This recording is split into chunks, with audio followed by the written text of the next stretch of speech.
Bon, bah écoute, Eric, moi je suis super content de t'avoir aujourd'hui en live. Merci à toi. Ça me fait vraiment super plaisir.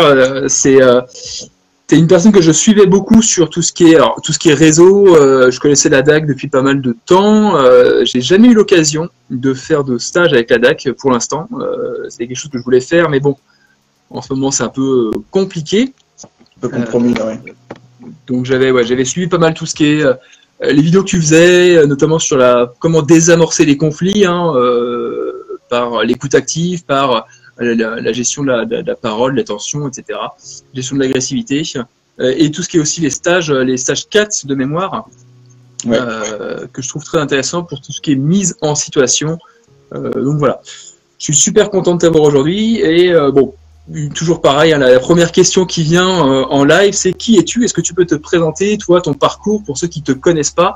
Je pense qu'il y en a pas mal qui te connaissent déjà, mais bon, pour ceux qui découvrent, je te laisse le champ libre.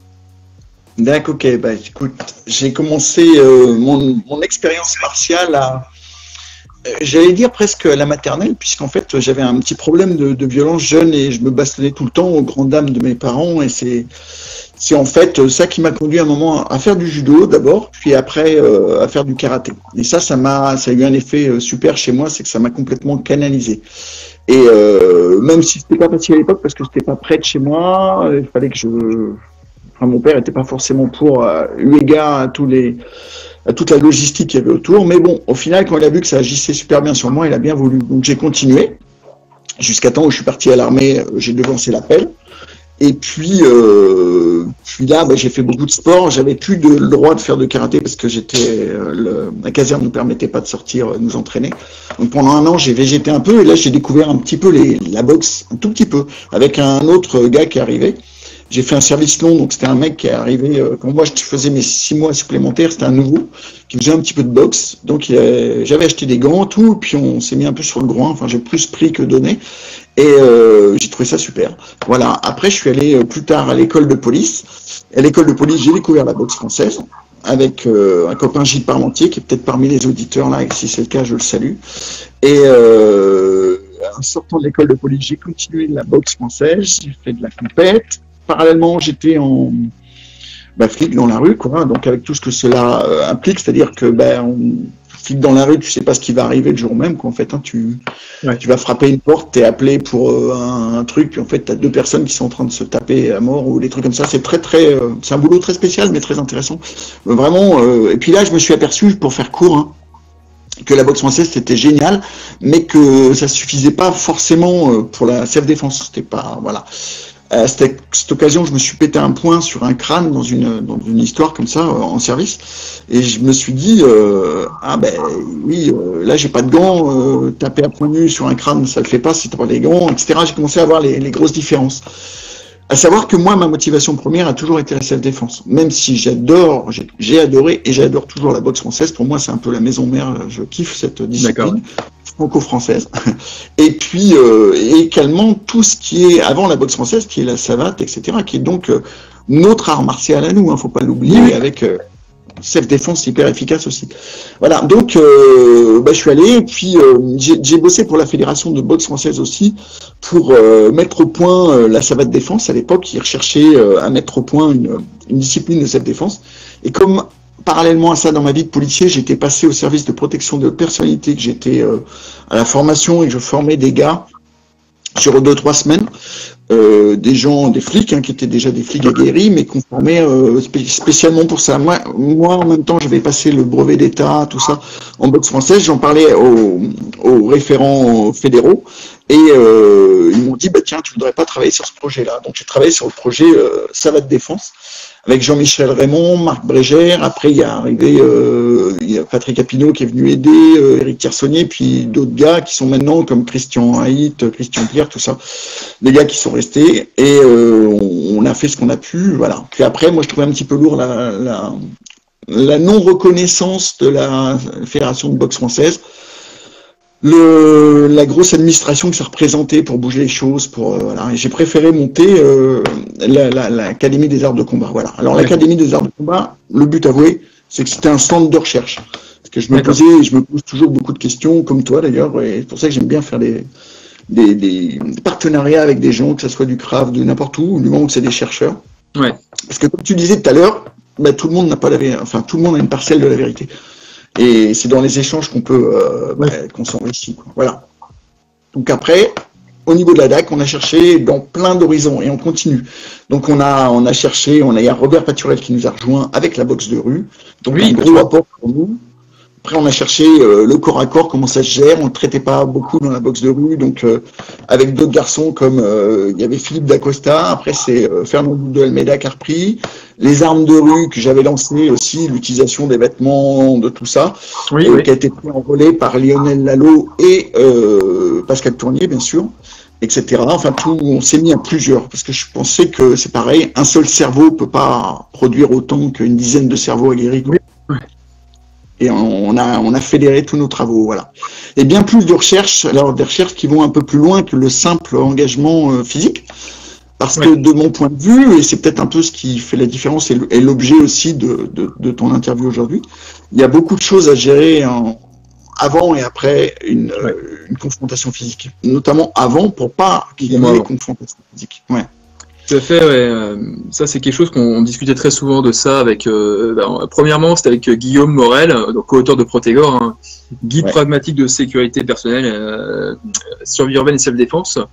Et Guillaume le disait très bien, justement, son manuel, c'est en disant 3 parties, hein, un tiers avant, un tiers pendant, un tiers après. Donc voilà, Michael Illouz le disait très bien aussi, la self-défense c'est un entonnoir. Il est toujours pareil. Au début, il y a plein de solutions, et plus on attend, plus le mec se rapproche, plus on arrive à la boîte à gifles, pour reprendre les termes de Paturel, et moins on a de solutions, quoi.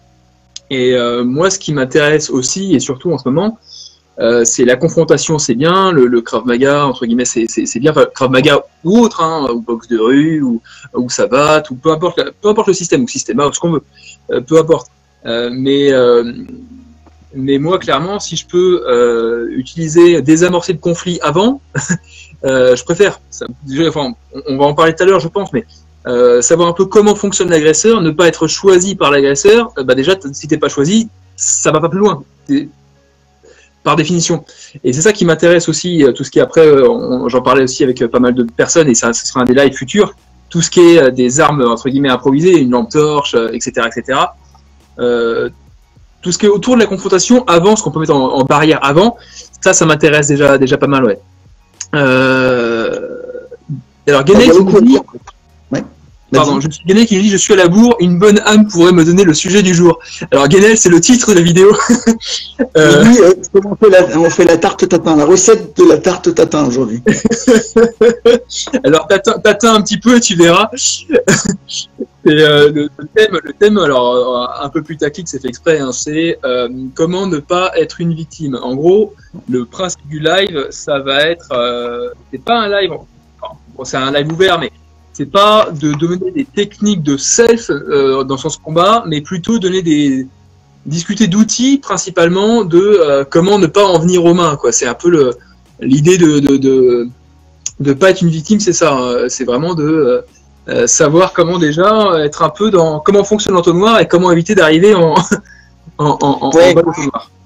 Il y a un mot à dire déjà à ce stade-là, je remarque, hein, pour l'avoir dit beaucoup de fois dans des stages, etc., c'est qu'il y a des gens qui ne sont pas d'accord avec cette idée de base. Après, ça regarde chacun. Je ne dis pas qu'il faut se déballonner à chaque fois, loin de là. Oui, d'accord. Je dis que taper justement trop vite ou aller au conflit physique trop vite peut être contre-productif, même si tu gagnes. C'est-à-dire qu'en fait, à l'heure actuelle, on voit des agresseurs, même quand ils sont plusieurs et armés, qui déposent plainte. C'est ça la réalité maintenant. Ouais. Les mecs, ils ont plus de figure. Ils déposent plainte. Bon, après, je te parle même pas de l'engagement physique parce que on part sur souvent des postulats qui sont faux, en tout cas plus actuels. Maintenant, si tu regardes bien tout ce qui se passe au niveau des faits divers, il est bien rare, mais vraiment bien rare, que ça soit un type versus un type, main nue versus main nue. Ça arrive, bien sûr, ça arrive. Mais c'est minoritaire maintenant. Maintenant, ce qu'on voit beaucoup, c'est plusieurs personnes qui n'ont pas de limite. Donc, on voit, là, il y a les affaires, je sais plus, Yuri, tout ça, là. Bon, ça c'est encore un cas extrême, mais on voit quand même très vite que les gens ils sortent du matos, quoi. Je me rappelle quand j'étais flic et que on palpait des gens, le nombre de types qu'on trouvait avec des couteaux, des gazeuses, des matraques télescopiques, c'était énorme. Et je me rappelle aussi avoir fait la sécurité pour un concert d'Igelin, je sais plus où c'était d'ailleurs, bon, peu importe. Et donc on palpait, on avait un portique et on palpait. Wow, t'aurais vu ça. Les 80% des mecs qui avaient quelque chose sur eux. Donc ils récupéraient à la fin, mais ça allait du couteau, du simple couteau. Les mecs ils vont en concert hein, quand même, hein, attention. Hein. Ils ont un couteau, des pistolets d'alarme. J'ai pas eu bref, les gun, des pistolets d'alarme. Après je te passe tous les trucs, la matraque télescopique, le point américain, le nerf de bœuf, le petit nerf de bœuf, tu sais le sabot là. Ouais. Bon, la réalité, c'est ça. C'est-à-dire que maintenant, quand tu t'engages, il faut être prêt à aller loin, d'accord, à aller fort, et puis faire face à vraiment une grosse problématique, parce que même si tu n'as qu'un mec armé, c'est déjà compliqué. Hein. Ouais. Même si tu t'entraînes bien. Parce que s'entraîner dans une salle, c'est pas tout à fait pareil que d'être surpris et de démarrer à froid, avec tout ce qui te gêne, l'environnement, tes proches peut-être, les voitures qui passent, j'en sais rien, mais 10 000 trucs qui peuvent te gêner et qui vont contrarier la réalité. Ouais, forcément. Ouais. Forcément. On a Cédric, je confirme, c'est bien Cédric du Brésil. Yeah, Cédric, comment ça va? Je confirme. On a Olivier qui nous dit une gazeuse, c'est pas les mains. Bon, Olivier, j'ai pensé à toi hein, avant le live, voilà. La petite sabre. Voilà, on en parlait dans le live avec Guillaume Morel Protégor aussi sur la chaîne YouTube. Toujours. Je conseille de lire le travail de Guillaume là-dessus. Il a fait un truc très bon là en PDF que j'ai acheté d'ailleurs et je regrette pas parce qu'il y a un vrai bon boulot là-dessus sur la gazeuse. Ouais, exactement. Ouais. On a fait Lacrymo, on a fait un live avec Guillaume justement sur la sécu perso, etc. Donc on en a parlé de Lacrymo dedans. On en a parlé. Et on a une vidéo avec Guillaume d'une 20aine de minutes où on passe en revue tous les types de lacrymo, hein, donc du CS, de l'OC, de l'hypervérine maintenant. On a aussi passé en revue le Guardian Angel. Alors moi, il est un peu girly, là. Hein oui, pas mal. Il est moins menaçant, mais toujours aussi efficace. La lacrymo classique, le Guardian Angel, etc., etc. N'hésitez pas à aller voir la vidéo sur la chaîne Krav Maga Traveling et également la chaîne YouTube de Guillaume Protégor. Ah, t'as pas payé la facture d'électricité? Ah, je te vois plus, Eric. Ah, c'est bon. Tu me vois? Oui. Coupure de courant. Ouais. Sérieux? Ouais, le coup de pas de bol. la chaîne est... Bon, tu me vois, c'est bien. Il y a une coupure de courant. T'as pas payé la facture, ça y est? Bah ouais, je sais pas, on va se faire... Bon, ça marche, j'ai eu peur. Ça a basculé sur le 4G, je pense. Ah d'accord, ouais, bah, c'est possible, c'est possible. Bon, bah écoute, bon. Les aléas du direct. Donc, ouais, non, complètement, ouais. Alors, il est revenu, tout va bien. Bon, bah super. Merci pour la pub, les amis. Bah écoute, de rien, amigo. Hein, n'hésitez pas, il y a Guillaume qui vous a envoyé le lien à la Protégor, le e-book Lacrymo, qui est pour quelques euros et qui... Et à mon sens, ce qui est le plus complet en français pour l'instant, il y avait Fred Perrin qui avait écrit un petit bouclet que j'ai réussi à me procurer. Et maintenant, Guillaume a écrit un sacré... Oui, mais il est très bien aussi le truc de Fred, mais on le trouve plus. C'est dommage, je le recommande partout, mais en fait personne ne le trouve. J'aimerais bien qu'il soit réédité. Ouais. Et Fred, pour ceux qui connaissent pas, c'est Géo trouve tout de la self-défense. Oui. Fredo, c'est un des mecs que j'ai vu avec le plus à la fois de bon sens, d'ingéniosité, de pragmatisme. C'est un grand copain et je vais le voir souvent et c'est très cool de parler avec lui parce que j'ai beau être aguerri, j'apprends tout le temps.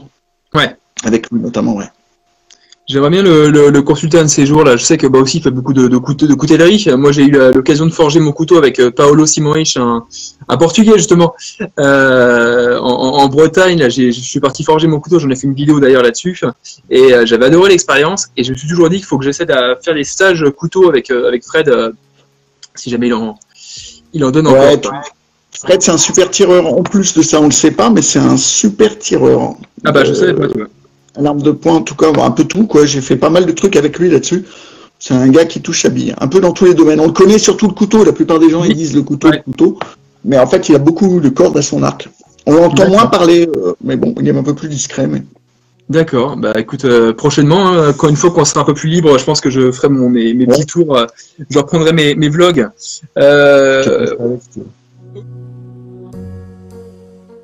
Pour parler d'agression, comme tu dis, hein, la salle c'est bien, on a des schémas types, et heureusement d'ailleurs, parce que sinon, si on n'a pas de schéma, c'est compliqué de synthétiser, d'apprendre. Mais parlons globalement, est-ce que tu peux nous décrire un petit peu comment justement, comment fonctionne une agression, dans les grandes lignes, hein, je parle. Hein, moi j'ai des schémas en tête, mais j'aimerais bien avoir ton avis là-dessus.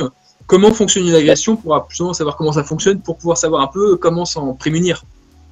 Alors déjà, je te propose de commencer par les typologies d'agresseurs, parce que ça explique pas mal les fonctionnements, les modes opératoires. Oui, complètement, ouais.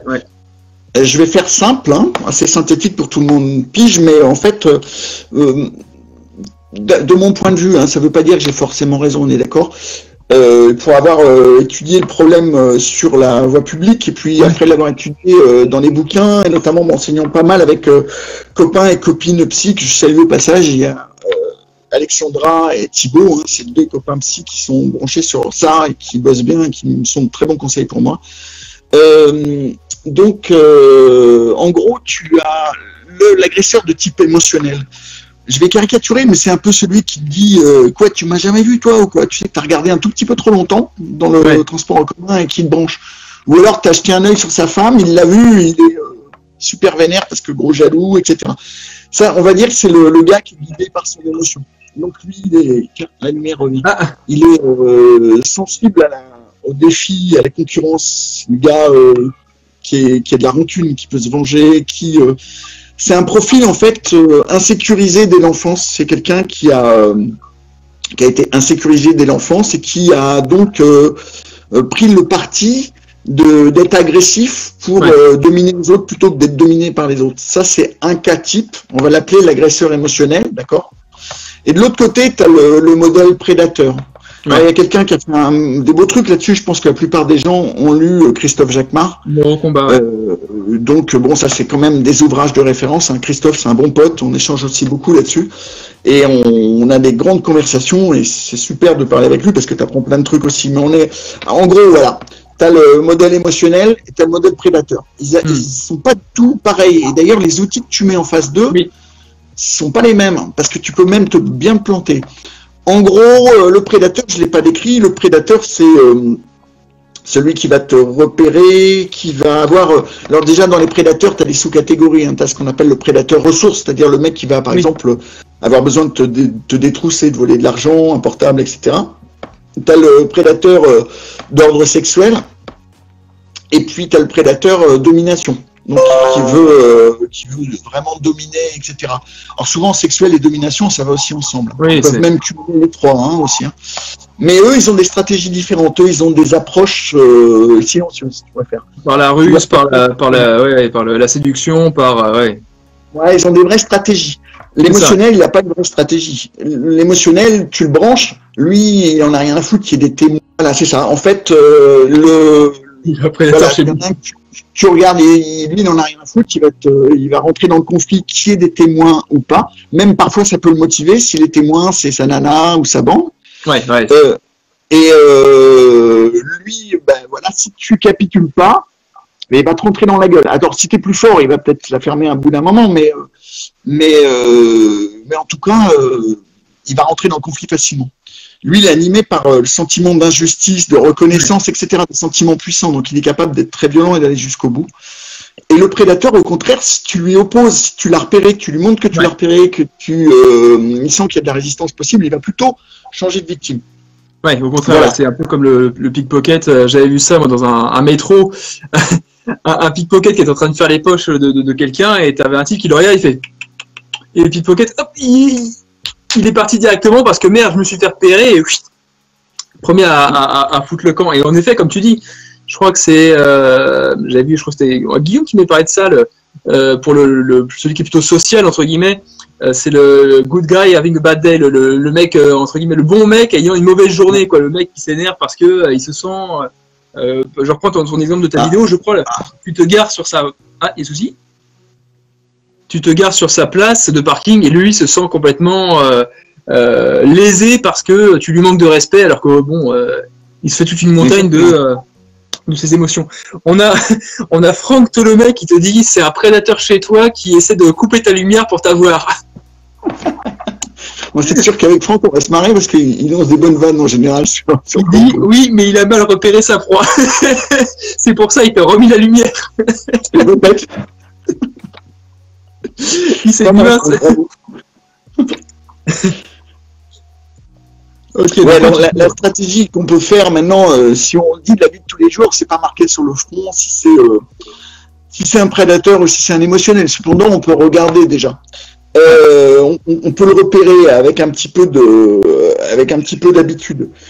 Quand on voit le type petite bande,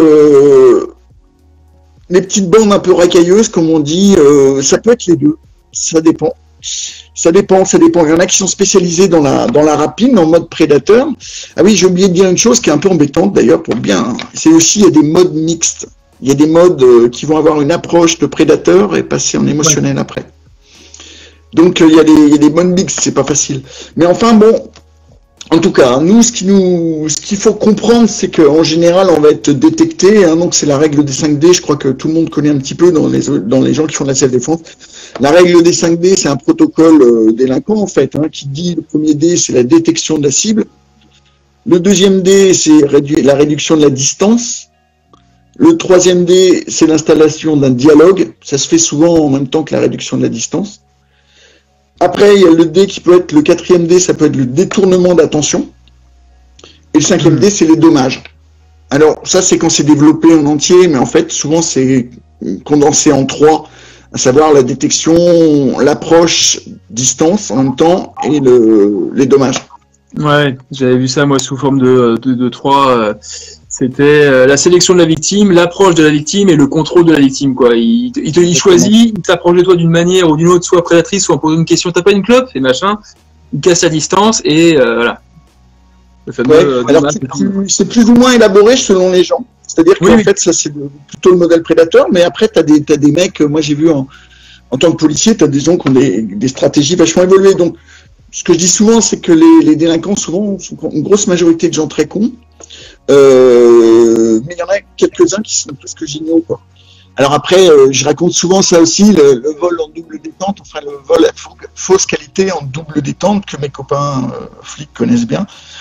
Le vol à fausse qualité, c'est par exemple le bonhomme qui sonne chez des personnes âgées en général et qui se fait passer pour un faux agent EDF ou Télécom, ou, tu vois, qui vient réparer un truc parce qu'il y a un souci sur la ligne, etc.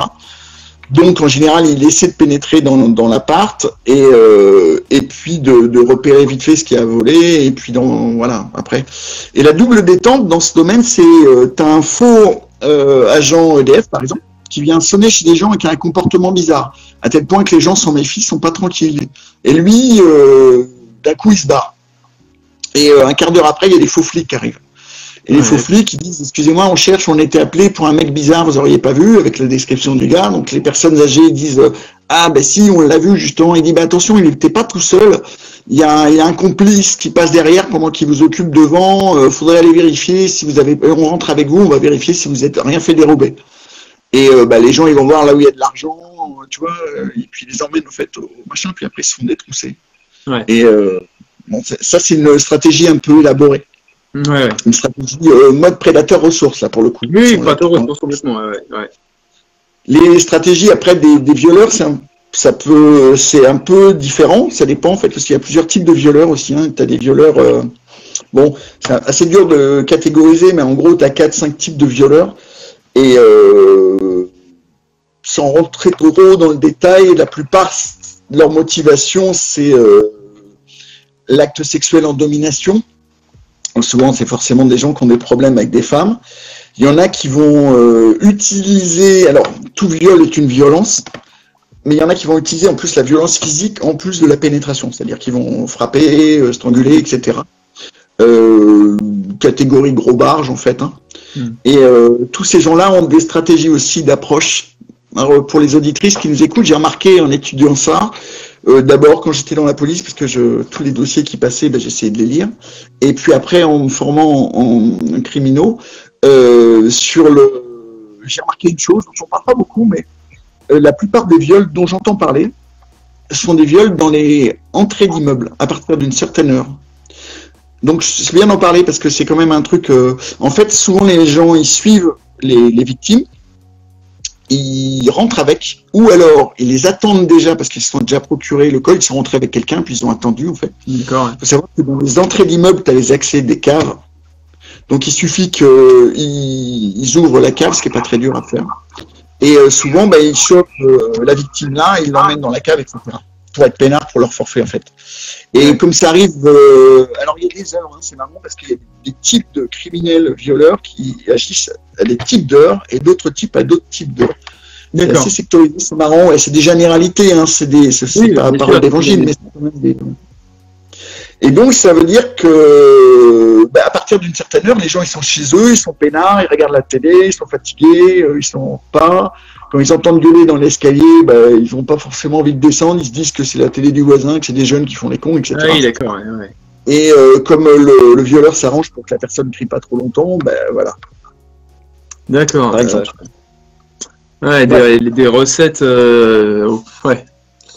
Ouais, parmi tant d'autres, parce qu'en fait, il y en a beaucoup. Hein. Quand tu commences à t'intéresser à ça, c'est assez passionnant d'ailleurs. Enfin, moi, ça me passionne.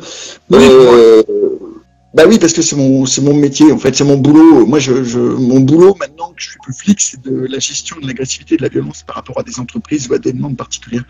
Donc, forcément, que je me tiens au courant de tout ça. Bien sûr. Ouais. Et c'est intéressant. Maintenant, pour ne pas être agressé, parce que c'était le but de ta question, il ne faut pas que je digresse trop, ça se joue déjà dans l'attitude. En fait, on est repéré à cause de notre attitude. C'est-à-dire que si j'avais une phrase pour résumer, moins bien on est dans ses ponts, plus on a de chances d'être victime. Ouais. Désolé pour tous ceux qui sont en dépression et qui sont en train de regarder. Faut savoir que en fait, c'est comme si les délinquants ils avaient un don particulier pour détecter les personnes qui vont pas bien. C'est encore une fois un pourcentage, hein, je ne sais pas dire 100%, on est d'accord. Donc, le délinquant, l'agresseur, il va lui sentir la personne qui n'est pas bien, et s'il a une sélection à faire, il va aller vers la personne qui a ce qu'il convoite. Donc, c'est peut-être le téléphone qu'il veut revendre, ou le corps, ou etc. Et il va aller vers cette personne-là, puis il va tester. Il y a toujours des phases de test. Hein. Tous les agresseurs font des phases de test. Les phases de test, c'est la manière quand ils vont se rapprocher, la manière dont vous les regardez, la manière dont vous réagissez, à la fois dans votre communication paraverbale, l'intonation de votre voix, votre communication non verbale, ce que dit votre corps, décider, pas décider, j'ai peur, j'ai pas peur, la manière dont je regarde, dont je tiens le regard, je le tiens trop, ça va provoquer. Alors je le tiens trop sur un agresseur émotionnel, patatras, ça part en sucette. Ouais. Mais je le tiens, je montre à un prédateur que je l'ai repéré, c'est plutôt bien. Même de loin. Hein. Ça veut pas dire forcément tenir le regard, ça veut dire je t'ai repéré, mec. Tu restes, comme on dirait, à l'horizontale, quoi. Tu regardes, et puis tu passes. Ouais, moi je l'ai fait, tu disais tout à l'heure, tu as sorti un exemple comme ça, moi je l'ai fait plusieurs fois dans le métro, où je repérais notamment des hors flics dans ma vie, même quand maintenant j'habite en région, quand je viens à Paris, ça m'arrive de repérer des mecs, notamment quand c'est le printemps, que les filles commencent à mettre des jupes, etc. Je remarque des mecs qui ont des conduites bizarres, et je les remarque, et comme les mecs, l'instant où tu peux les détecter toi, c'est quand eux ils détectent, en fait. Quand tu es aguerri, tu les repères dans le premier temps quand eux ils détectent, la manière dont ils détectent. Parce qu'ils font comment pour détecter? Ils regardent. Alors soit ils regardent sans avoir l'air de regarder, ce qui leur donne un truc spécial, soit ils regardent avec justement insistance. Ça dépend en fait ce qu'ils font. Et moi j'avais repéré un mec qui regardait une nana avec insistance, qui regardait vraiment de haut en bas, mais j'allais dire plus de bas qu'en haut. Et le mec, moi j'étais en train de le mater, j'étais sur un strapontin en bout de là où je me mets toujours, je me mets rarement au milieu, et je le voyais. Et à un moment, lui il check un petit peu son environnement, il regarde comme ça. Moi je le vois, je lui fais juste, je te vois avec des machins. Et le mec, il a été inquiété, il regardait à droite, à gauche, puis il s'est cassé. Il a été chercher quelqu'un d'autre en fait. Juste parce que je lui avais montré que je l'avais vu en fait. Oui, c'est ça, tu lui montres que tu l'as vu. Ouais. Alors après, ça aurait été un agresseur émotionnel. Oui. J'ai une autre histoire pour imager ça. J'étais en stage au CHU de Rennes, là où j'encadre des formations. Puis j'étais avec des stagiaires à l'époque, on mangeait ensemble, c'est plus le cas maintenant, mais sur la place Sainte-Anne, des crêpes le midi. Et puis on avait parlé toute la matinée un petit peu de ça. Et moi, je vois deux mecs qui arrivent, mais franchement, une bonne centaine de mètres. Je les vois, c'était dégagé. Et délire, les mecs, je les regarde de loin, donc ils se rapprochaient 90 mètres, 80 mètres, ouais, mais c'est quand même loin. Je les regardais, et les autres, ils parlaient. Moi, j'étais un petit peu dans mes pensées, je les regardais. Et moi, dans ma tête, je me disais, putain, eux, ils ont vraiment les gueules de pas gentils, quoi. Tu vois, je me dis ça. Et c'est comme si j'avais mis la Wi-Fi à 50 mètres, le mec, il me regarde avec son pote. Et j'ai cru que ça allait se balancer en sucette. Je me suis dit, oula, putain, les mecs, ils me regardent, tous les deux, ils se parlent, ils me re-regardent, et ils viennent dans d'autres directions. Et là, je me suis dit, oh, moi, j'étais avec des stagiaires. Là, tu te dis, Et finalement, c'est pas passé loin, mais j'ai décroché le regard. J'ai pris en vision périphérique. Ouais, j'ai fait mine de m'occuper d'autre chose, de regarder, j'ai surveillé quand même. Et j'ai vu que c'était pas passé loin, délire. Ça, typiquement, agresseur émotionnel, tu vois. Ouais, le mec, il a celui-là, vous regardez comme ça, tu vois. Tu le sens très vite. C'était un drill que j'aimais beaucoup faire maintenant. Depuis que je m'intéresse à tout ça, j'ai pris le coup de quand je rentre quelque part, les 3D, hein, les moyens de défense, les dangers, comme dirait Guillaume, et les dégagements.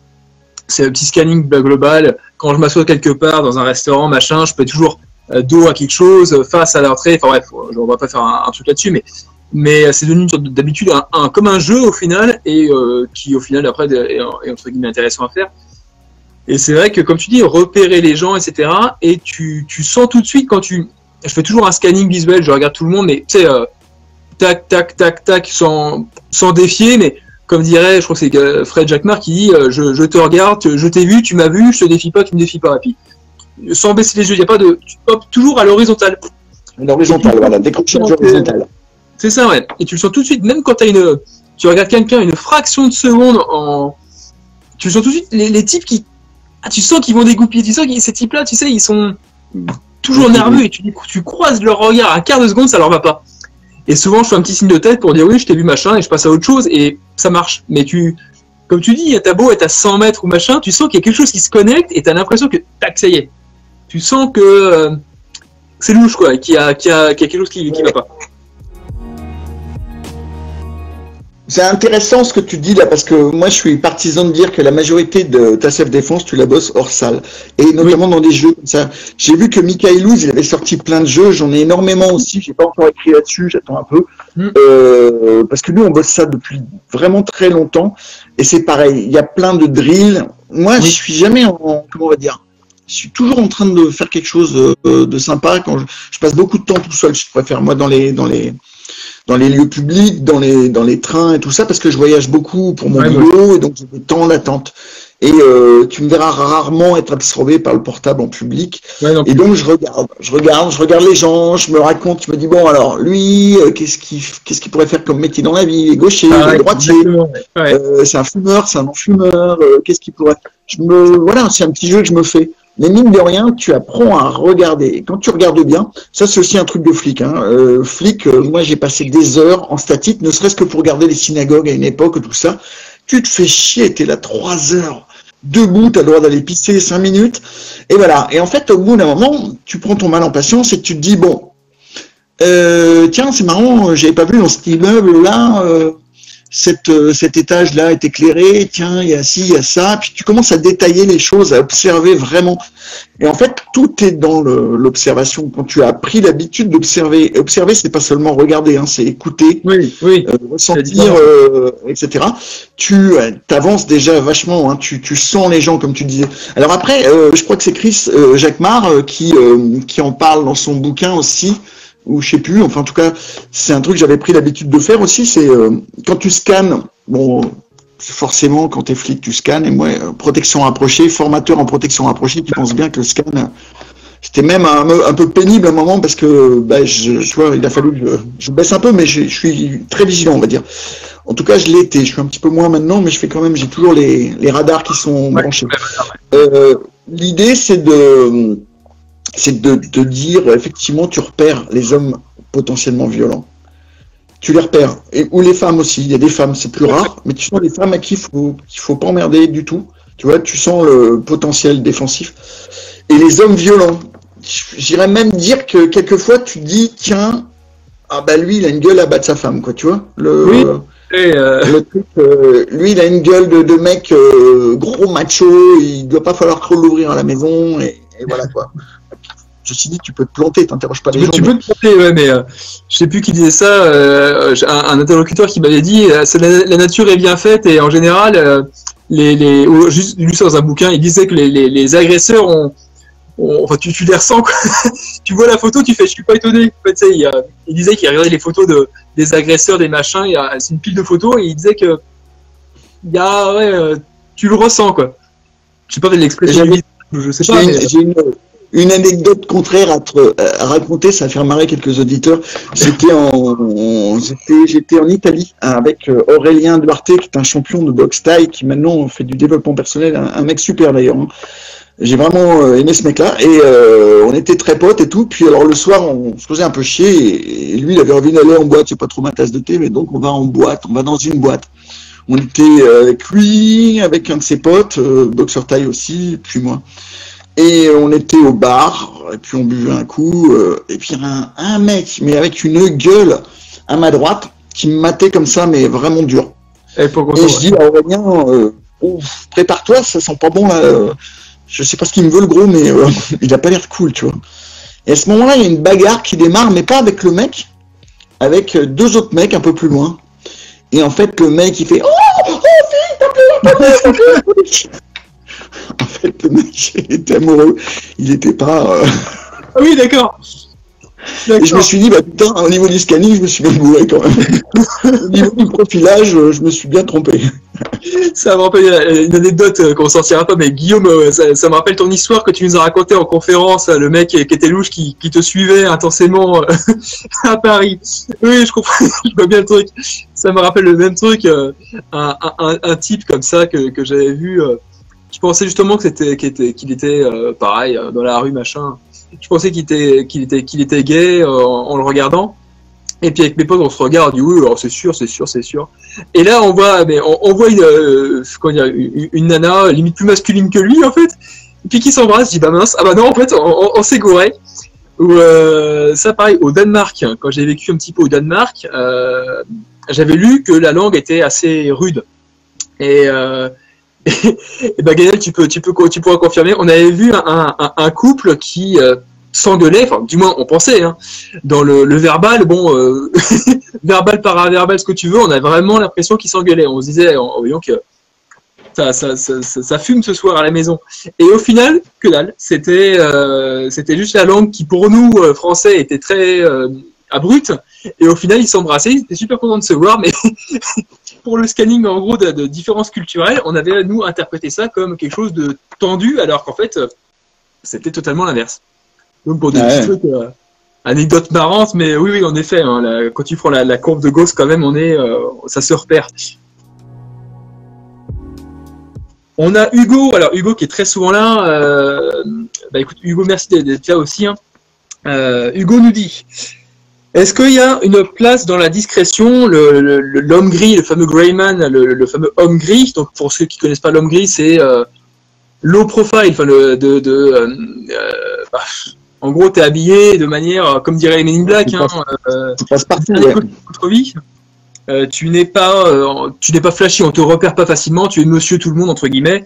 Est-ce que justement cette attitude générale de discrétion, est-ce qu'on a au final moins de chances d'être la cible d'un potentiel agresseur dans le sens global? Est-ce que justement d'être low profil, ça peut aider ou ça joue pas? Ouais, je le pense. Alors après, je vais le dire autrement. Tout dépend qui tu es et qui t'es en face et le contexte. En fait, je pense que c'est un peu, Guillaume il va sourire quand je vais dire ça, mais c'est un peu comme un jeu de cartes. tu as un jeu de cartes. Eric, moi, j'ai un jeu de cartes avec des atouts, des choses que je sais très bien faire, et des cartes faibles, des choses que je sais pas très bien faire. D'accord? Et en fonction de la situation, je vais sortir la carte qui m'arrange le plus. Ok? Sachant que quelquefois, la carte que je vais sortir va pas fonctionner, il va falloir que j'en sorte une autre. Par exemple, si je sors la carte dialogue avec une personne là, qui vient vers moi, qui essaie d'un peu me dominer, que je sors la carte dialogue, ça peut marcher. Mais si ça marche pas, va peut-être falloir que je sorte la carte intimidation, que je lui montre, oh mec, là tu me parles autrement, que je change de registre, tu vois, et pour l'intimider, par exemple. Donc ça, c'est si je sais le faire, évidemment. Si je commence à faire l'intimidation alors que je suis pas bien dans mes pompes, ça va pas le faire. Je peux pas l'utiliser, c'est une carte faible.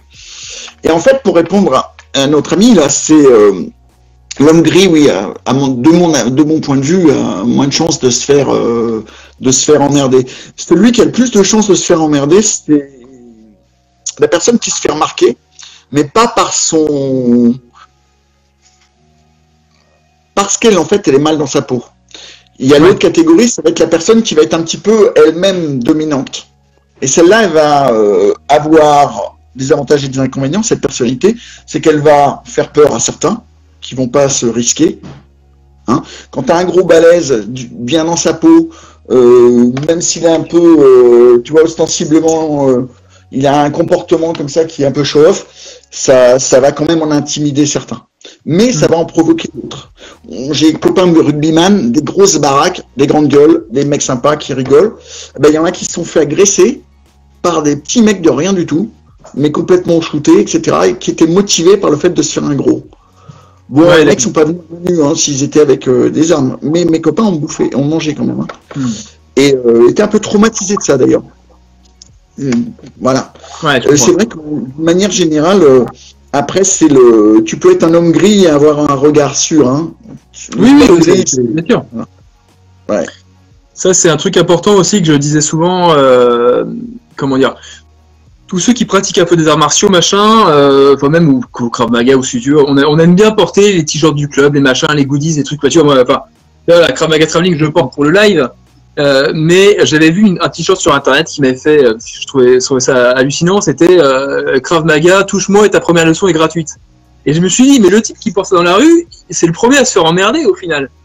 Parce que ça va se faire remarquer, et t'as le petit mec, ah tu fais Krav Maga, vas-y viens, on va essayer, voir ce que ça donne. Enfin, Krav Maga ou boxe, peu importe, hein, si tu veux, mais là je me suis dit, c'est totalement l'inverse de l'homme gris, donc bon, au pire, il sait pas ce que c'est Krav Maga, bon tant pis, il sait ce que c'est, ça l'intimide, pourquoi pas, mais ça dépend de ta carrure et de ton assurance. Mais dans tous les cas, ce qui est sûr, c'est que ça va interpeller et comme tu dis, il y a des chances que le mec, bah tiens, vas-y, on va essayer, ou se faire un gros, quand t'es à l'étranger, se faire un français. Bon, ça m'est pas arrivé, mais je sais qu'il y a certains pays où, si t'es français, ils aiment pas trop ça, quoi. Moi, quand je suis arrivé en Espagne, quand j'ai vécu là-bas, le premier contact avec mon voisin, c'était un peu compliqué. Il m'a clairement fait comprendre qu'il aimait pas les étrangers, que lui, l'Espagne, machin, je sais pas quoi. Et au final, comme j'ai acquis un bon niveau d'espagnol, j'ai utilisé un espagnol de rue, si tu veux, pour lui parler, en disant, écoute mec, je comprends que ça t'emmerde, moi c'est pareil, je suis le premier à pas aimer, j'ai blagué avec lui, et directement, pouf, il s'est calmé, et je lui dis, bien, on va boire une bière de la marque, de telle marque, devant la télé, enfin, j'ai agi comme, entre guillemets, un espagnol, et bouf, ça l'a calmé. Ah, en fait, et c'est devenu un bon voisin, si tu veux. Mais première chose qu'il a vue, c'est ça, c'est un Français, ça l'a excité et il a essayé de chercher le conflit pour des bêtises. Et toi, tu as créé le lien. Oui, voilà, j'ai créé le lien, c'est ça. Parce que tu lui as ressemblé, tu as fait en sorte de lui ressembler. Et les gens, ils préfèrent les gens qui leur ressemblent forcément. C'est ça, le fameux miroir, etc. On pourra en parler d'ailleurs, mais alors Franck, il nous dit, ce t-shirt a causé beaucoup de nez qui saignent, oui. Ouais, bah voilà. Voilà, dans quel sens, je ne sais pas. Alors attends, je regarde les commentaires. Mais oui, complètement. Là, le fameux créer un lien, ça c'est super, une technique que j'adore faire. Ouais. Oui, il y a des mecs que ça excite de choper les gros. Ouais. Cible molle, cible dure. Ouais. Ça me rappelle les guignols, les moumous et les durs mous. Ouais. D'ailleurs, dans la cible dure, pour continuer dans le truc, pour répondre complètement à la question, il y a les aspects de cible dure, c'est ta vigilance. Oui. Quand tu es le nez dans ton portable, dans un lieu public, n'est pas une cible dure. Parce que tu t'es privé de tout ça et que tu regardes à Paris, moi qui suis plus parisien maintenant que je vois, ça m'effare, quoi. Ce nombre de personnes, mais t'as tout le monde qui est comme ça, quoi. En train de regarder, alors c'est génial, ils ont et la musique et l'image, et ils sont complètement déconnectés de leur environnement. Donc, le premier message que tu peux envoyer, c'est justement un message d'observation, comme ça. Ouais. Cool. Tu regardes, tu vois, ça bouge un peu de l'autre côté, tu regardes un peu, t'as pas besoin de t'apesantir sur le truc, mais tu montres que tu as été vigilant, comme ça a bougé. L'autre truc, c'est la personne qui vient envahir ta distance, enfin ton périmètre. Et là, il faut réagir. C'est-à-dire que si tu réagis pas, pour l'autre, c'est un indicateur, c'est une transgression de se rapprocher trop près de quelqu'un. Et si tu ne réagis pas, c'est que tu n'as pas posé de limite, en fait. Donc l'autre, ça l'encourage à continuer. Il faut être vigilant avec ces trucs-là. Un simple réajustement de position fait le taf. Moi, j'ai eu un truc qui aurait pu être une embrouille une fois avec un mec. Et c'était une histoire à la con de voiture. Et puis, il est sorti de sa voiture en disant « Qu'est-ce que t'es pas content ?» J'étais sorti de la mienne juste avant, ça l'avait un peu surpris. Et quand il s'est rapproché, j'ai juste fait un pas de côté en levant les mains. En me mettant en garde passive et en levant les mains. Et en disant que j'étais pas content, non. Et ça l'a complètement déballonné. Il s'attendait pas du tout à ça. Et ça en est resté là. Il est remonté dans sa bagnole. Et voilà. Parce qu'il a vu que, il s'est dit, ça va peut-être pas être si facile. Et puis, il y avait tout calé, hein. Il y avait la cohérence, hein. C'est-à-dire que j'avais le regard, la posture, la gestuelle, la manière dont j'ai fait mon déplacement. Tout ça, c'est des indicateurs à l'autre. C'est pour ça qu'il faut travailler sur la posture. Par exemple, il y a des postures qui font l'inverse, qui t'affirment comme cible molle. Tout ce qui va être de l'ordre de la réassurance, en te frottant, en te recroquevillant, essayant de te rassurer par l'auto-caresse, etc. Le décrochage, tu l'as dit tout à l'heure, le décrochage, tu regardes vers le bas. Des trucs comme ça, ça dit à l'autre, oula, je suis pas très très sûr de moi. Donc après l'autre, ça dépend ce qu'il veut faire, mais oui, voilà. bien sûr. Donc dans la prévention, il faut déjà bosser là-dessus. Et c'est important parce qu'en fait, comme je le dis dans le bouquin que je suis en train d'écrire, il y a des trainings faciles à faire dans la classe chez soi. De te dire, voilà, faut s'apercevoir un truc. En fait, on est beaucoup plus, on a beaucoup plus de facilité à percevoir les autres et leurs réactions qu'à s'auto-analyser. Et le premier boulot, ça va être l'auto-analyse. Qu'est-ce que je fais typiquement quand je suis mal à l'aise? C'est quoi ma réaction? Il faut se prendre en flag soi-même de temps en temps, de se dire tiens, j'étais mal à l'aise avec l'autre, j'ai remué un peu j'étais pas bien dans mon mouvement, je me suis gratté, enfin bon bref. Quels sont? Il faut les repérer ces trucs-là. Il faut repérer ça. On repère très bien chez l'autre quand il est mal à l'aise, mais chez nous, c'est quoi ce que j'ai envoyé moi comme message à l'autre? Après, il faut voir aussi ce que je dis et comment je le dis. Quand je suis mal à l'aise, si je commence à bredouiller, si je parle trop, si j'essaie de me justifier, il y a beaucoup ça, quand on est mal à l'aise, on essaie de s'excuser, de se justifier. Il y a des moments où on n'a pas à se justifier. Non. Et il ne faut pas aller dans ce terrain-là, parce que la justification prouve que tu te mets en dessous de l'autre, si tu préfères. Il y a tout un tas de trucs comme ça, tout un tas de petits détails qui, dans le rapport à l'autre, est important. Je sais pas, tu parlais d'un voisin, s'imagine que tu es un voisin casse-pied, tu peux essayer de créer le lien, aller vers lui, mais tu peux pas te déballonner. Sinon, lui, si c'est un dominant, s'il fait partie du registre des dominants, lui, il va prendre l'ascendant sur toi. Et puis, c'est une métaphore, mais un jour, tu vas le retrouver sur ton gazon, en train de faire un pique-nique avec ses potes, quoi. En te demandant de ramasser les canettes, à un moment, tu vois. Et puis, si tu peux lui apporter un petit dessert, là, c'est pas plus mal. En bref. Et donc, c'est à un moment, il faut se respecter aussi, quoi. Mais il faut d'abord s'identifier. Ça passe toujours ça, un changement, c'est d'abord identification. Après, motivation à changer, s'entraîner, tout ça. Après, mise en place, donc une méthode pour mettre en place un changement. Et après, l'automatiser. Enfin, l'automatiser, la faire qu'elle perdure dans le temps. Ok. Non, c'est vrai que c'est des petits drills. Donc, Michael Illouz, on a fait un live avec Michael Illouz aussi. J'ai fait un live avec Michael Illouz récemment. N'hésitez pas à le revoir sur la chaîne Krav Maga Traveling. On parle de ces bouquins Riposter 1 et surtout Riposter 2 où il y a tous les drills. On en parle dedans aussi. Je reprends ça avant de lire les questions.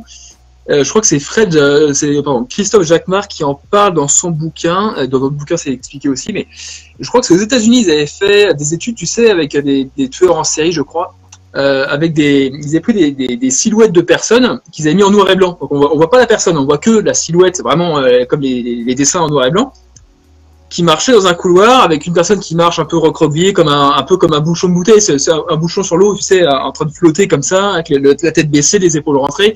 Un autre beaucoup plus, tu sais, Schwarzenegger, un type qui marche comme ça en roulant des mécaniques, etc., etc. Et sur une dizaine de silhouettes, avec admettons une dizaine de personnes, je sais plus combien étaient l'échantillon, mais ils avaient demandé à ces personnes de regarder les images une par une et de dire, donc les vidéos une par une, de démarche, et de dire laquelle tu irais emmerder, quoi. Et ils se sont rendus compte que tous disaient la même chose. Ils s'étaient pas concertés, hein, mais chacun désignait la même silhouette qu'ils voyaient pas. Ils voyaient pas si c'était un homme ou une femme, peu importe. Mais de la démarche, donc du paraverbal, donc de cette démarche-là, de l'assurance qui dégageait par le corps de cette marche, justement, tous disaient la même chose. Je pense que celui-là, celui-là, non, je sais pas. Sa façon de marcher, celui-là, non. Et c'est vrai que c'est intéressant. Ouais, je l'ai vu, moi je l'ai vu ces vidéos. J'ai vu les personnes et c'est vrai que tout le monde choisit la même. En fait, on voit pas le visage parce que les trois quarts d'eau, c'est un truc qui est pris d'en haut, c'est en noir et blanc. Mais on voit quand même que c'est une femme. Et en fait, on voit qu'elle est pas bien dans sa peau, quoi. Clairement, l'explication après, ils disent qu'il y a c'est pas synchronisé au niveau des bras et des jambes. Tu sais, quand tu marches, tu fais un Oui, quand tu marches, tu balances, tac. Les personnes, elles balancent bizarrement. Et puis, effectivement, c'était pas que des tueurs en série, c'était des gens qui avaient des lourdes peines, hein, quand même, hein. Mais il y avait autant de voleurs que de voleurs, que de tout ça. Et ils disaient tous un peu la même chose, qui est intéressante, hein. C'est une étude anglo-saxonne. Mais ils disaient qu'ils repéraient déjà la même personne et puis en fait ils avaient tous une phase d'approche qui servait de test. Ouais. Ils s'approchaient de la personne selon comment réagissait la personne à l'approche, donc à la réduction de distance, comment réagissait la personne à la parole. Ils savaient très vite si ça serait faisable ou pas. Voilà. Et si c'était faisable, en général, ils le faisaient. Ouais, d'accord. Ouais. S'ils approchent et que tu bouges pas, ou s'ils s'approchent et que tu fais un pas de retrait en regardant ta distance, ah tiens, il y a quelque chose qui se repère ou. Ouais. C'est très très différent. Ouais. Déjà, si avant même d'approcher, tu l'as repéré, oui. Et là, tu te dis où tu veux aller. Ouais, je comprends bien. Ouais.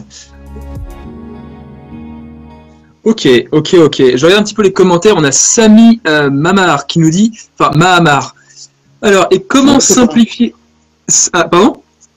C'est un bon copain. Ah, d'accord. Enchanté, écoute. Alors, comment simplifier ceci pour le public enfant? Exemple, dans la cour A, dit à B, on dirait un problème de maths. Alors, attention, si Paul utilise l'eau du bain de Jack, alors, dans la cour A, dit à B de lui laisser le banc, ok. D a appris à ne pas rentrer en opposition, mais comment décrocher sans donner la confiance à A et rentrer dans une spirale et se poser en victime? Oui, en gros, comment tu fais pour passer un conflit sans pour autant passer pour... parce que souvent, surtout en self, il y a beaucoup d'élèves, notamment débutants, qui disent « Attends, moi j'ai appris le coup dans la gorge, au bout d'une semaine, ils se sentent Dieu, et au-dessus c'est le soleil, et ils disent « Attends, moi le mec il manque de respect, boum, coup dans la gorge, machin, non, ton but c'est de désamorcer le conflit, si tu peux te barrer, tu te barres. Ouais, mais c'est l'âge de se barrer. » Et on a toujours cette vision qui est difficile, sûrement d'ego très masculin, et de se dire « Attends, ouais, mais si je négocie par la parole alors que le mec veut se taper dessus, j'ai perdu. » Et ça, c'est vrai. Non, en fait, faut apprendre justement dans les drills qu'on peut faire. C'est pour répondre à Samy puis à tous ceux qui nous regardent. Il y a vraiment, c'est ce que j'ai incorporé moi dans mes cours. En tout cas, il y a des vrais drills de négociation verbale. Parce que en fait, quand on s'habitue à négocier verbalement, après on va prendre des phrases qu'on connaît, qui vont sortir assez naturellement parce qu'on les a répétées à l'entraînement, et qui vont nous donner la confiance parce qu'elles sortent. C'est pas le truc que je vais devoir chercher, inventer sur le moment. Ouais. Alors pour Samy, là, je peux en parler après, ça va dépendre de la personnalité de la personne. C'est pour ça que c'est très important de faire travailler ça à l'entraînement, parce que tout le monde ne va pas développer la même chose. Tu peux pas dire une phrase type pour tout le monde, c'est ça le problème. Le problème de la self-défense, et le problème de la gestion de l'agressivité, tout ça, je le vois souvent, moi, dans mes cours en entreprise, c'est que les gens, ils aimeraient bien avoir la phrase type qui résout tous les problèmes. Mais la phrase type qui résout tous les problèmes, elle n'existe pas, ou elle existe que pour toi, à l'instant T. C'est-à-dire que c'est en fait le feeling qu'il faut développer, vraiment du feeling. Donc, il faut s'intéresser aux autres déjà. Faut pas être forcément dans l'esprit guerrier d'emblée. Le moindre mec qui m'approche, il met une tarte. Il y a aussi le fait d'être à la compréhension de l'autre. Ça permet, ça favorise les échanges. Et puis après, de l'entraîner. Se dire, qu'est-ce que tu dirais? De toute façon, c'est simple. Tu fais ça, même avec en mini groupe, mini public. Tu dis, tout le monde va ressentir autour. Et tout le monde va dire, ouais, non, ça marcherait pas. Ah ouais, ça c'est pas mal. En fait, c'est comme ça qu'on fait. Il faut faire découvrir à la personne. Ça sert à rien de lui donner ses légumes, il faut qu'il les fasse pousser. Si je peux prendre une métaphore un peu culinaire, parce que je commence à avoir faim. Et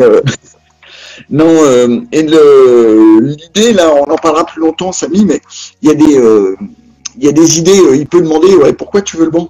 Il y a de la place pour deux, par exemple, ou des trucs comme ça. Et commencer à axer là-dessus.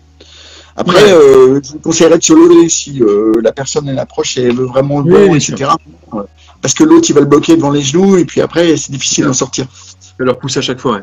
Ok. C'est vrai qu'on a déjà dépassé l'heure, tu vois. Est-ce que on peut continuer un petit quart d'heure, ça te dérange pas ou pas? Ça va. Ok. On va lire les questions. On a Sylvie qui nous dit.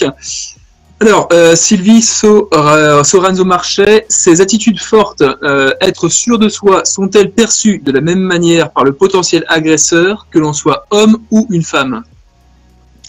Alors, c'est étonnamment plutôt oui.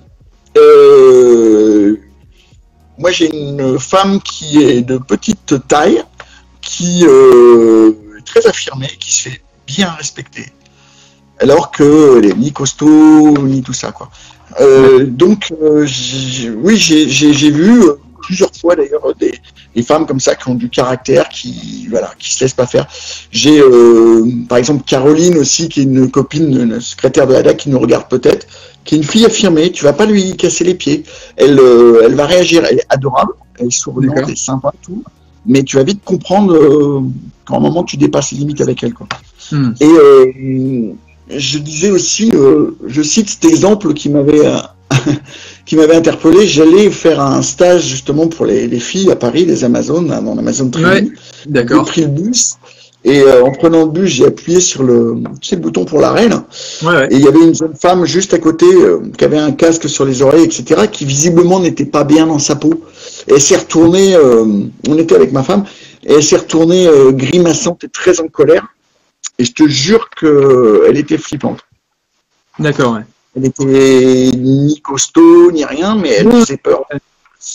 Après, c'est plus le mental. De toute façon, c'est vraiment le mental qu'il faut bosser. Je dis toujours, c'est pas dans la self-défense, pour moi, dans le temps, j'ai fait comme tout le monde. Au début, j'ai multiplié les techniques, parce qu'intellectuellement, ça fait plaisir, puis tout. Puis après... avec la pratique en réel, l'expérience réelle de terrain, quand j'étais flic, j'ai bien vu qu'il y a, en fait, faire simple, c'est déjà compliqué quand tu es avec du stress, etc. Et qu'il y a plein de paramètres auxquels tu n'as pas pensé dans l'entraînement, et qu'en fait, tu pars dans la mauvaise voie. Alors maintenant, je dirais qu'il faut avoir un gros mental, une grosse condition physique et un peu de technique. Une grosse condition physique, c'est bien aussi. La grosse condition physique, c'est bien pour déjà pour te donner confiance en toi, parce que quand tu sais que, ne serait-ce que pour t'enfuir, tu peux courir et sommer un mec qui est pas en forme, c'est déjà pas mal. Si tu es capable de te piquer un gros sprint et après de continuer en fond, tu vas en semer pas mal, parce que dans les agresseurs, et c'est pas tous des champions olympiques. Quand tu sais que quand tu mets une patate, ça fait mal en face. Quand tu attrapes un mec ou quelqu'un, tu vois, que tu es là, quoi, physiquement, ça rassure. Donc la grosse condition physique, c'est toujours une très bonne base. Après, je crois que on est beaucoup à dire ça, que ce soit Fred Perrin, Chris Jacquemart, Michael Louge, enfin tous les gens qui écrivent un peu là-dessus et qui écrivent des bons bouquins, j'aime beaucoup ce qu'ils ont fait tous. On en revient tous au même. Un petit panel de techniques perso. Alors ça, c'est un truc important aussi, c'est ce que je fais dans mon club maintenant, mais pas depuis si longtemps que ça finalement. Je développe un arsenal personnel. C'est-à-dire que tel mec, je vois très vite qu'il a, par exemple, un très bon coup de pied au parti ou un très bon défonçant qui va rentrer dans le bide. Je l'encourage, le bosser. Il a un très bon coup de coude avec, etc. En fait, je vais pas faire.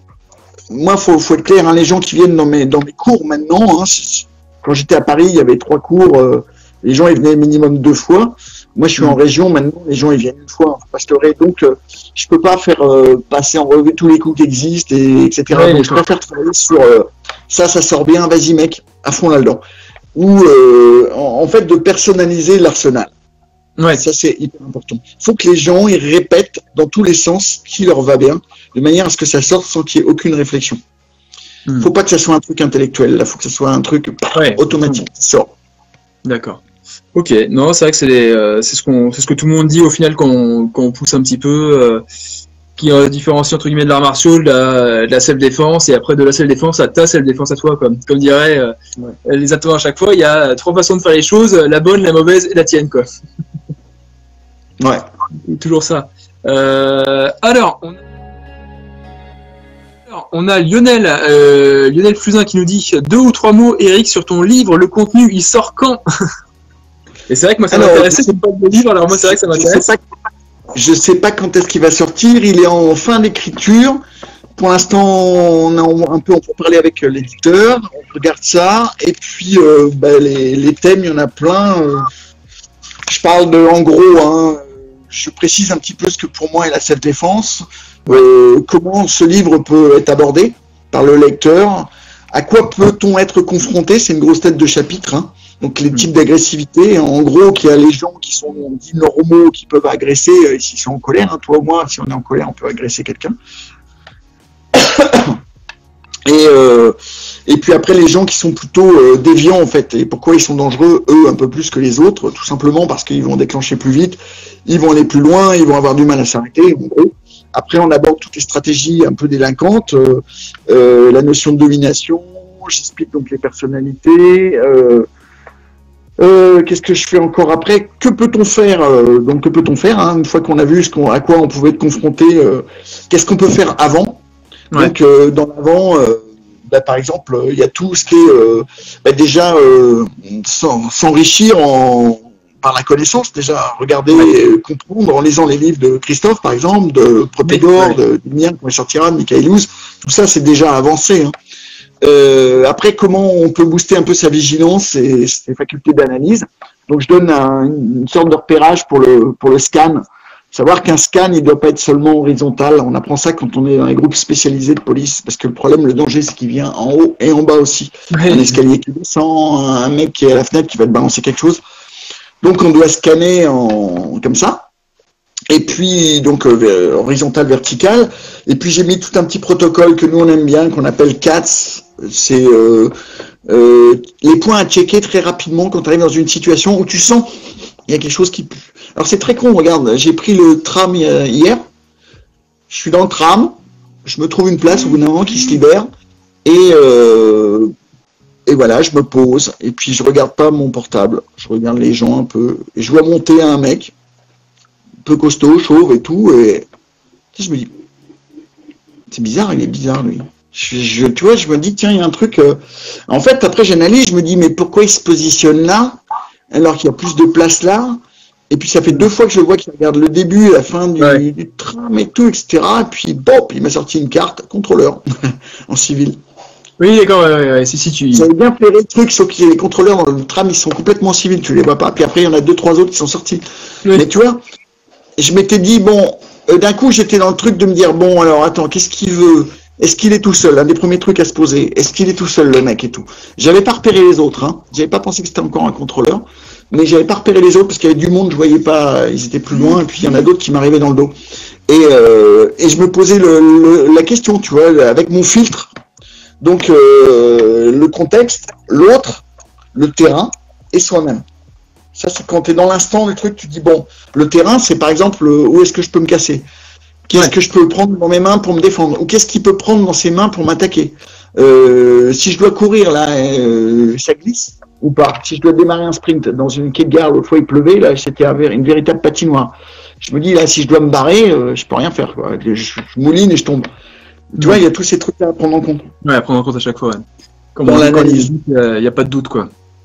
C'est vrai que ça, oui, quand il y a un doute, il n'y a pas de doute. Je me gourre rarement maintenant avec le métier. Après, dans que peut-on faire avant, il y a encore plein de trucs. Qu'est-ce que j'ai encore comme tête de chapitre? Que peut-on faire pendant? Faire face physiquement, j'ai fait un petit chapitre spécial, même si c'est pas un livre de technique. J'en fais mention parce que je donne des conseils aussi sur le truc, sur l'engagement physique où ça peut t'emmener, mais aussi frapper, des trucs comme ça qu'on retrouve. Mais je donne vraiment la fameuse VRM là, d'accord. Ouais, alors le VRM de comment, c'est Fred Perrin qui a mis ça au point au départ, hein. De Fred, j'ai pas parlé ça exactement comme ça, mais ça rejoint ça aussi, je rejoins un petit peu ça. Et puis après, que faire après une agression? Qu'est-ce qu'on peut faire? Mais il y a des trucs, quand je dis ça, tout le monde pense se soigner, aller déposer plainte, c'est des sujets que j'aborde, mais il y a se cacher par exemple. Donc je raconte souvent qu'une agression, quand elle est terminée pour toi, elle est peut-être pas terminée pour l'autre, que l'autre il va revenir avec ses potes.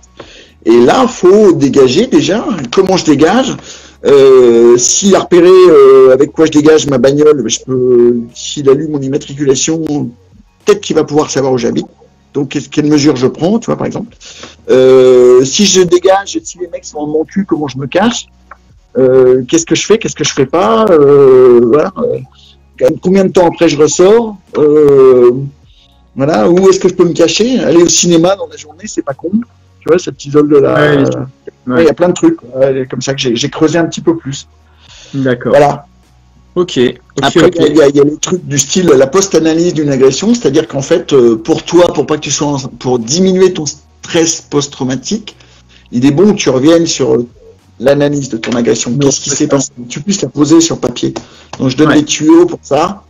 Après, j'invite bien à consulter des thérapeutes. Après, il y a outre les gens qui font du stress post-traumatique, il y a aussi le MDR, tu sais, avec les yeux, là, qui traite très bien le stress post-traumatique aussi, etc. Puis, comment rebondir et comment transmettre aussi mon expérience. Parce qu'il y a beaucoup de gens qui vont venir, qui sont enseignants, qui s'entraînent. Et puis, ou même tout simplement qui sont pères ou mères, et comment moi j'explique ça aux gens, comment je retranscris mon expérience pour qu'elle puisse leur servir. Sachant que la plupart des gens qui retranscrivent leur expérience, soit ils le font d'une manière traumatique, ils sont traumatisés, ils en parlent et puis ils mettent l'accent là-dessus, soit ils essaient de se faire valoir. Tu te racontes une grosse histoire, où ils ont vaincu tous les démons et tous les méchants et que voilà, enfin, tu vois. Et entre les deux, t'as des gens qui arrivent à parler un petit peu plus vrai aussi, être un peu plus juste, qu'il vaut mieux écouter. Ouais. D'accord. Ok. Une idée de quand ça sort? Enfin, je sais pas pour presser, mais. Si tout va bien, ça peut être vers l'été. Pour l'été. Vers l'été, ok. Bon, parce que moi, il est pratiquement fini d'écrire, mais après, il y a les relectures, après, il y a forcément la fabrication, il y a l'illustration. D'ailleurs, je salue Sylvie Marché, qui fait partie de nous, qui est une très très bonne illustratrice, à qui je fais de la pub, parce qu'elle est vraiment forte, notamment dans tout ce qui est les arts martiaux. Si vous avez l'occasion d'aller voir, c'est Sylvie Marché.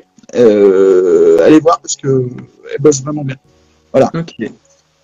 Ok, écoute, je serai un des premiers acheteurs, un des premiers lecteurs surtout. Toujours. J'espère que tu seras acheteur aussi.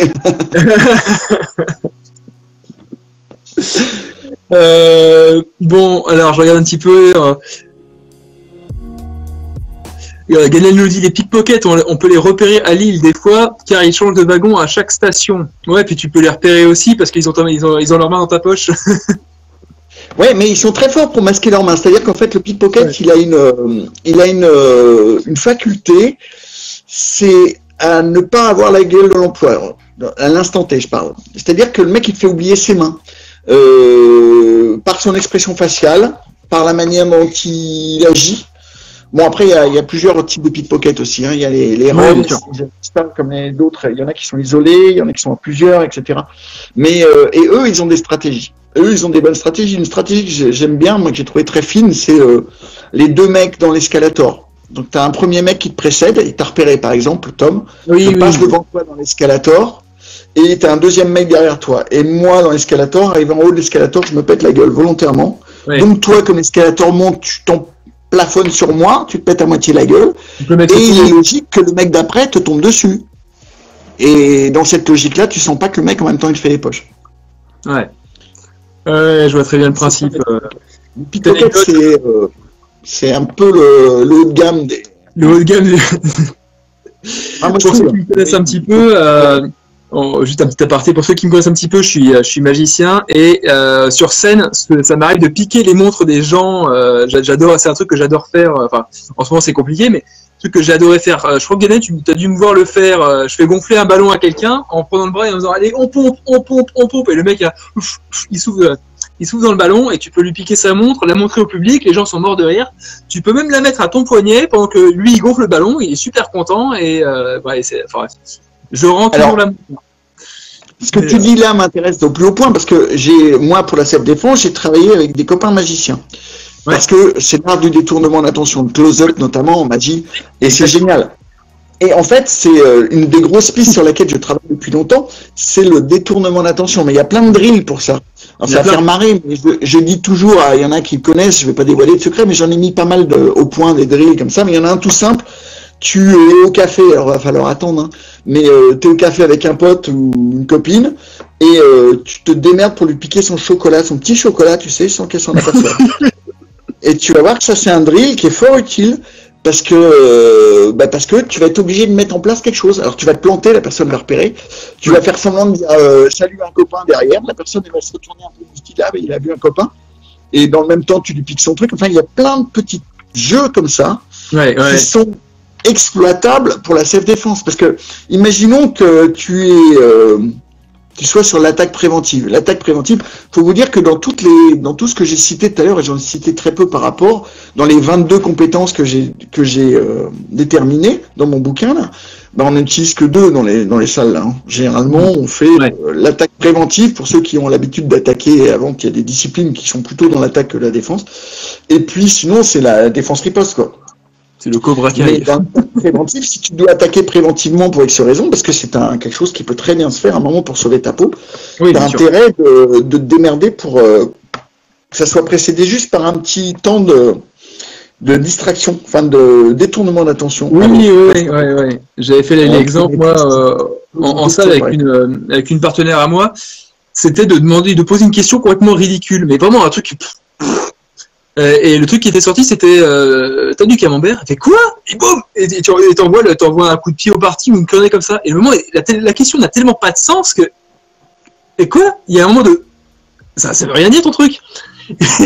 Et voilà, la question paradoxale, on appelle ça, et ça fige un moment ton cerveau. C'est ça. Et en fait, je suis hypnothérapeute aussi, hein, donc on est pas mal à la DAC à s'être formé en hypnose. Et on bosse beaucoup là-dessus en ce moment parce que dans l'hypnose, t'apprends à faire ça. C'est-à-dire à détourner complètement, à faire un petit bug à un moment, un petit blanc. Et dans l'idéal, j'aimerais bien même arriver à... Je cherche, parce que je suis un chercheur, moi je serai toute ma vie un chercheur, donc ça ne s'arrêtera jamais. Ça fait 2 ans que je suis sur l'hypnose, là.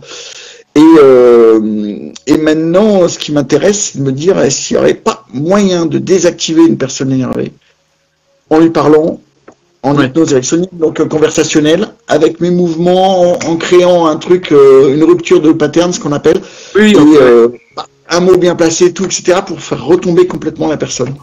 Je pense que c'est possible. Alors, si tu veux, c'est une connerie, mais vous pouvez aller voir, ça existe. Enfin, ça existe.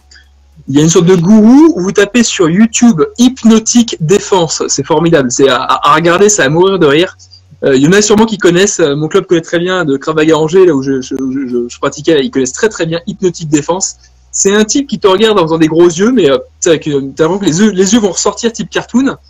Et le mec il fait ça avec un type qui tient un couteau, et limite il s'endort, il lâche le couteau, et le type il le prend, il le met par terre doucement, et puis là, Hypnotique Défense, formation en ligne, je sais pas quoi, enfin... Et... Voilà, ça vaut le coup d'œil. Je suis pas encore prêt à ça. Je rassure tout le monde, je suis pas encore prêt à ça. Mais regardez-moi vos bras sous l'eau. C'est ça. C'est exactement ça. C'est pas mal. Alors Hugo qui nous dit, il y a un drill comme ça, tu as un comportement agressif avec un pattern, mais lui tenant des propos complètement en opposition. Oui, oui, alors j'ai vu notamment quelques bouquins où ils te disent que tu peux feindre le malade mental, quoi, et ça peut marcher. T'as une vidéo sur internet qui est très connue aussi, c'est des mecs qui vont chercher la bagarre avec des types, et quand le type commence à armer le poing, le type baisse son pantalon, il est en string léopard ridicule, et il lui court après. Et l'agresseur au final est tellement pris sur, une telle rupture de pattern que l'agresseur finit par partir en courant, et c'est à mourir de rire. Les Américains qui font ça, vous pouvez regarder ça sur YouTube. Bon, voilà, on va pas faire le live là-dessus, mais pour dire, ouais, il y a des choses à travailler et au moins pour bien se marrer ensemble. Il y a plein de trucs à creuser. Il faut sortir des salles, il faut faire du connect. Alors maintenant, ça peut être une bonne période, le Covid. C'est chiant hein, pour tout le monde. Pour moi, en premier, on arrive à s'entraîner en salle. Mais moi, je m'entraîne avec des potes. Donc Jérémy, là, qui nous regarde, des trucs comme ça, de temps en temps. Et on est en tenue de ville complète. Je le faisais déjà ponctuellement en salle. Mais c'est encore mieux quand, voilà, t'arrives, il fait froid, c'est l'hiver. Bon, ben voilà, faut se bouger un peu le cul. T'as pas beaucoup de monde, mais quand tu y vas, tu fais une vraie... Là, tu te dis, ouais, je suis vraiment plus près de la self-défense que je le fais en salle. Il y a un truc aussi, hein, moi, je suis un boxeur à la base. J'aime la boxe. J'aime me friter avec mes potes, en donner, en prendre. Et puis, je veux pas arrêter ça parce que je veux pas perdre ce côté de savoir encaisser des coups et remettre. Mais souvent, ça me détourne aussi de la self-défense. C'est-à-dire que côté opposition doit être une partie du cours, à mon avis, mais pas majoritaire. Parce qu'il y a d'autres trucs à faire. Il y a d'autres choses à faire. Je donne un exemple pour que vous vous rendiez compte. On l'a vu dans une vidéo que j'ai mis en ligne l'autre fois avec Jérémy. On était en train de s'entraîner dehors. Et je crois que c'est moi qui ai eu l'idée on était ensemble, il avait un bonnet sur la tête, j'ai mis un coup comme ça, un coup de patte. Ça lui a baissé le bonnet sur la tête, j'ai enchaîné par un coup de pied au parti. Ça, tu vois, par exemple, c'est en self-défense, tu l'as pas ailleurs. Quand tu es avec ton blouson et que d'un coup tu chopes la capuche, tu mets sur la tronche, voilà. Or, les gens aiment pas ça. Et moi, j'ai eu à la DAC, au départ, il y a longtemps, hein, que tout le monde s'entraîne tout le temps en tenue de ville. Mais il y a toujours des mecs qui viennent quand même en tenue de sport. Ou des nanas, hein, ils veulent pas être en tenue de ville. Bon, ok. Et j'ai toujours eu du mal à faire passer un cap vers le plus réaliste. Il faut convaincre tes troupes après. Mais après, ça devient un modèle. Tu vois ce que je veux dire? Ça devient, c'est autre chose. Il faut amener les gens vers ça. Parce que plus tu t'entraînes en confort, plus tu es loin de la réalité. Parce que la réalité, de toute manière, par définition, n'est pas confortable. Alors, tu peux avoir une réalité confortable, tu sors de l'entraînement, tu es chaud, tu es bien, tu t'es pas non plus cramé, tu es encore en pleine possession de tes moyens. Ok, mais ça arrive combien de fois ça? La plupart de tes embrouilles, c'est quand t'es pas bien, quand t'es... ou alors, tu as fait une grosse boule avec tes potes, qui est en train de roter, tu dis, et puis là, merde, tu dis, avec mon gros bide, comment je vais faire, ne serait-ce que pour m'enfuir. et voilà, quoi, la réalité, elle est là, faut partir de là, en fait. Faut une pente et tu roules. Bon, là, il est, on arrive, on dépasse un petit peu. Moi, ça m'a vraiment fait plaisir ce live. Une des vidéos mentionnées par Tom. Alors ouais, regardez les vidéos. Apparemment, il y en a qui ont trouvé les vidéos à la noix que j'ai cité là. Faut qu'on cite, apparemment, que je regarderai moi-même.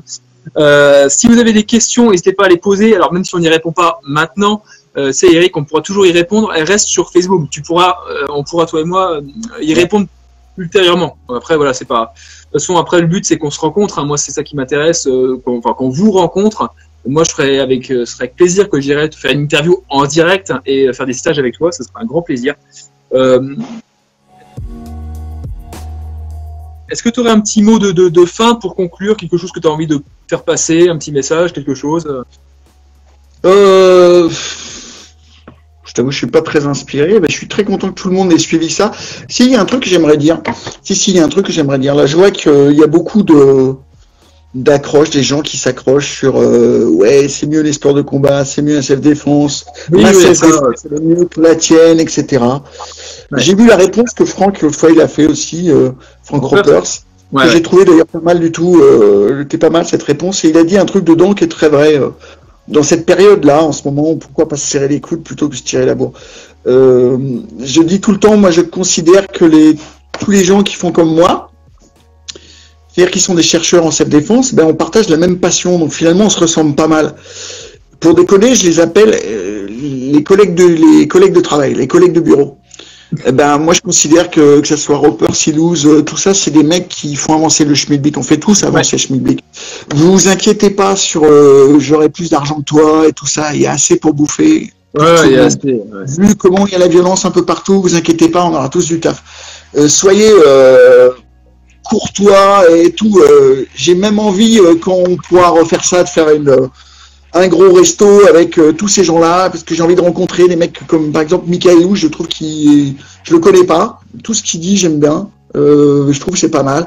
On a tous une parcelle d'expérience, de vérité, de trucs qu'on pourrait conjuguer.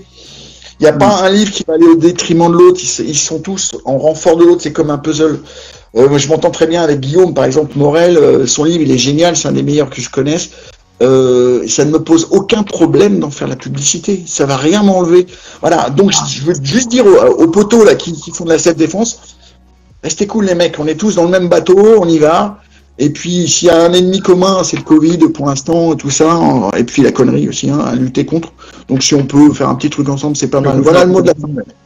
Ce serait pas mal. Bah écoute, si tu organises, alors, je peux t'aider à organiser le resto avec les contacts que j'ai, les tiens, et puis on fait ça dès qu'on peut. Ouais, ça me fera plaisir. Tout à fait, ouais. Ouais. Il y a un mec que j'ai pas cité, dont j'aime bien les travaux aussi. Je veux juste le dire, c'est mon copain Fouet d'Esbiri, qui est sur Lyon. Et qui est un mec chouette, je le dis parce que j'ai cité les autres, pourquoi pas le citer lui, je l'ai un peu oublié, j'espère que j'en ai pas oublié trop d'autres.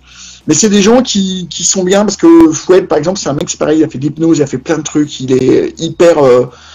voilà quoi. Et puis c'est quelqu'un qui a compris vraiment, lui pour le coup, on s'échange des trucs, on s'échange, c'est très friendly entre nous. Le seul problème, c'est qu'on se téléphone, on n'a jamais su faire moins d'1h30. C'est le seul problème, c'est tout. Voilà. Super, bah écoute, moi ça m'a vraiment fait plaisir, ouais, vraiment top, vraiment top. Je suis à fond dans la recherche, le partage, bah, c'est le principe de mon truc, hein. Je profite de cette période compliquée pour vous proposer des lives avec des intervenants de qualité, donc je suis super content de t'avoir eu en live. Bon, on a galéré à mettre le live en place, mais tu vois, ça s'est même pas vu. Hein. On a bien fait le taf, on a bien fait le taf. Des vrais pros. Donc les amis, merci à vous tous, à toutes et à tous. Merci à tous les contacts que j'ai, que je vais avoir, mais alors c'est pareil, j'ai pas pu citer tout le monde, ce serait trop long, mais ils se reconnaîtront tous. Samedi prochain, les amis, pas de live, parce qu'il faut bien prendre un petit peu de temps aussi pour reposter les précédents. Par contre, samedi suivant, je serai de nouveau en live avec une personne qui est déjà intervenue, mais je peux vous donner le thème du live si ça peut vous faire plaisir. Ce sera l'utilisation d'armes improvisées en self-défense. Donc tout ce qui est utilisé par, qu'on peut utiliser et qui est également utilisé par malheureusement ceux qui s'en servent.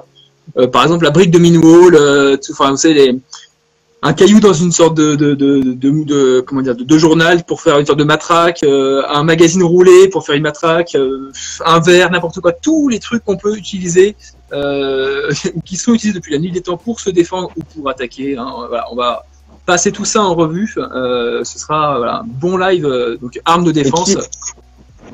Qui est ton intervenant ? Alors l'intervenant, oui, je peux le dire aussi, hein, c'est Alexandre Orozco qui revient, c'est donc 5e Darga, Krav Maga FEKM, qui est responsable de tout le pôle Espagne.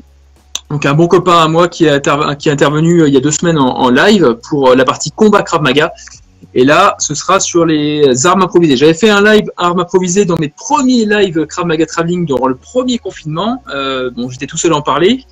Et là, je fais venir un expert du domaine pour en parler. Donc, n'hésitez pas à y aller. Franchement, ça va être du lourd. Et vous avez 1 semaine tranquillement pour revoir les lives précédents. Voilà. Donc, celui-ci sera également posté sur la chaîne YouTube. Voilà. J'espère que ça vous a plu. Si c'est le cas, bah, écoutez, partagez à fond. Si c'est pas le cas, restez discret. Moi, je suis vraiment content de pouvoir vous avoir chaque semaine plus nombreux avec des intervenants aussi divers et variés et toujours super intéressants, donc vraiment top. Voilà, au plaisir de vous voir en France, à l'étranger et surtout en réel prochainement. Voilà, merci à tous. Merci Eric, au top. Franchement au top. Bravo. Super, allez, bonne soirée à tous. À la prochaine. Ciao les gars. À la prochaine.